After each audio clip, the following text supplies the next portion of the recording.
teman doku, lama tak berjumpa, tapi tenang saja teman doku, saya sudah ada di sini.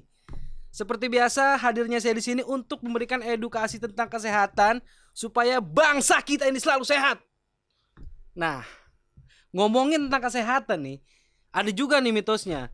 Gak cuman mitos di mistis aja, kayak contohnya klakson di tempat gelap. Lu kencing kudu permisi numpang-numpang. Ketemu kuntilanak harus telanjang supaya gak dikejar. Nah, ternyata si mitos ini juga udah merambah ke dunia kesehatan. Mulai dari jangan makan kacang nanti jerawatan, jangan kebanyakan makan telur nanti lu bisa bisulan.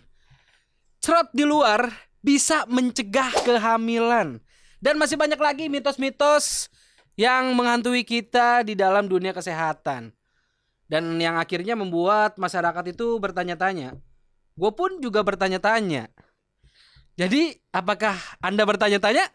Saya juga bertanya-tanya. Oke, gini deh, gue bakal kasih tahu beberapa tentang mitos-mitos yang mungkin berseliweran ya. Seenggaknya supaya kalian itu nggak bingung dan nggak parno nih. Kayak yang pertama itu yang mungkin kalian juga sering denger, gue pun sering denger. Kayak ada mitos yang berseliweran tuh kayak gini nih. Bayi nggak boleh keluar sebelum 40 hari. Apakah itu mitos atau memang fakta? Jadi begini, ketika bayi baru lahir, itu butuh untuk keluar sebenarnya. Utamanya terkena sinar matahari. Karena sinar matahari itu bisa membantu aktivasi vitamin D. Jadi gini deh, supaya kalian gak gagal paham, mendingan kalian tonton video penjelasan ini. Kita bahas ya Bre. Yeah. Jadi Bre, sebenarnya bayi yang baru lahir itu juga butuh untuk keluar. Utamanya terkena sinar matahari. Kenapa? Karena sinar matahari itu membantu aktivasi pembentukan vitamin D. Ketika vitamin D terbentuk, akhirnya imun tubuh bayi juga akan terbentuk. Nah, yang diperhatikan sama orang tua itu masalah perlindungan atau proteksi bayinya. Contohnya, pakaiannya harus sesuai cuaca, ya kan? Nggak mungkin kalau misalkan lagi panas-panas gitu kan, bayinya dipakai pakaian 8 lapis, ya kan? Buset, itu mah jadi nyiksa. kering, Nyiksa, ya boy. kan? Ya kan? Makanya pakaiannya harus pas sama cuaca.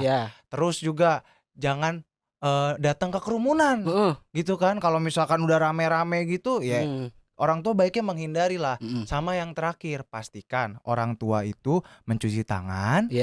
Dan juga membersihkan diri, termasuk orang-orang yang bakal menyentuh atau megang si bayinya. Jadi sebenarnya aman dan bagus kok untuk bayi. Boleh ya? Iya, jadi itu tuh mitos kalau bayi itu 40 hari harus dalam rumah. Gimana temen doku? Udah paham dong? Kalau bayi nggak boleh keluar sebelum 40 hari itu mitos. Nah, mitos selanjutnya itu yang berseliweran ada yang kayak gini nih.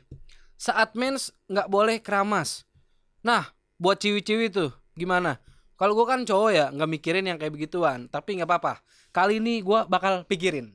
Gue pernah denger ini tuh ketika gue lagi kuliah, ada yang nyeletuk, gue lagi mens dan gue nggak keramas. Ternyata penjelasannya tuh kayak gini. Lu tonton nih videonya. Sama di ini gue pernah baca nih di jurnal tentang myths menstrual hygiene female adolescents itu. Dijelasin. Kan lu bilang kagak boleh keramas ya? Di situ malah dijelasin nih kebersihan nih pada orang yang menstruasi itu sangat penting, Pak. Tuh gue kasih tahu nih. Ada jurnalnya. Itu dari mana sih itu? Dia malu. Ya Allah. Kurang-kurangin ya, Maya. Jangan begitu-begitu lagi. Kan lu bilangin orang kampung ya. Nah, itu kagak bisa. Jadi harus bersih malah.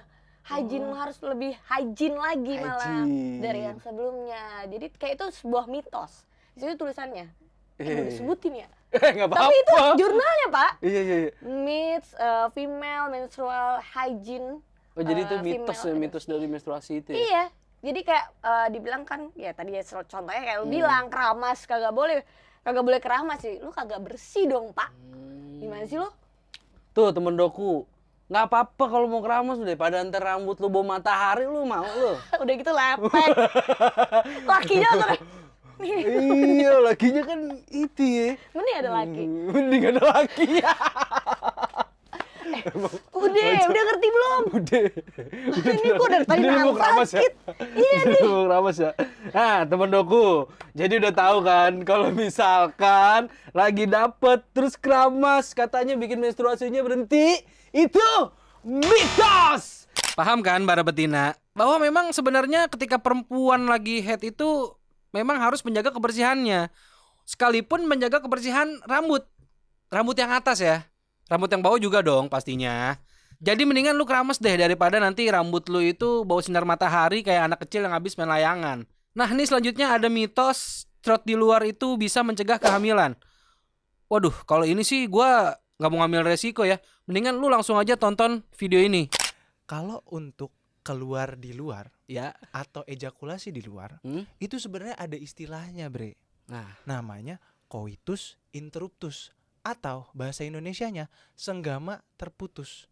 Jadi ketika mau ejakulasi itu ditarik keluar penis dari vagina, lalu keluar di luar liang vagina.